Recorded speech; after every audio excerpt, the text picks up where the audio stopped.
Reform of the United Nations is something that African countries and India have separately been calling for many years. But this is perhaps the first time that there's been a rallying call for them to work together. This year marks the 70th anniversary of the creation of the United Nations. And that's a perfect time, says India's Foreign Minister Sushma Swaraj, for the countries to work together for reform. India and Africa can no longer be excluded from their rightful place of the permanent membership of the UN Security Council. How can we expect legitimacy from a governance structure that excludes the entire African continent and a country which represents 1/6 of humanity? The 70th session of the UN General Assembly is an opportune moment to achieve concrete results on this long-pending issue.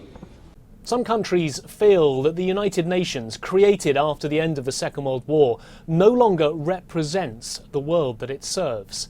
Just last month, India's Prime Minister Narendra Modi was here in New York to meet with other G4 leaders, namely the leaders of Japan, Germany and Brazil. Now, those four countries want reform of the United Nations, and in particular, they want a permanent seat on the Security Council. And that is something that many African countries, including South Africa, Nigeria and Kenya, have been pushing for many years. Now, the India's foreign minister's comments came during the India-Africa Forum in New Delhi. She pointed out that India and African countries must stand together to make sure that the interests of developing countries are properly represented on the world stage.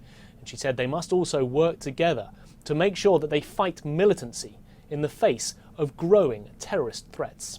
We must step up our cooperation through intelligence exchange, training and other measures to counter this menace. We also hope that the international community will cooperate with urgency to adopt the Comprehensive Convention against International Terrorism. There does seem to be renewed momentum for reform of the UN Security Council, and there are discussions taking place on that very topic over the next few weeks. There are several proposals that have been put forward, including creating more permanent members, more non-permanent members, and even getting rid of the veto. However, the pace of change at the United Nations is incredibly slow, and reform, although desired by many countries, is by no means inevitable. Nick Harper, CCTV, New York.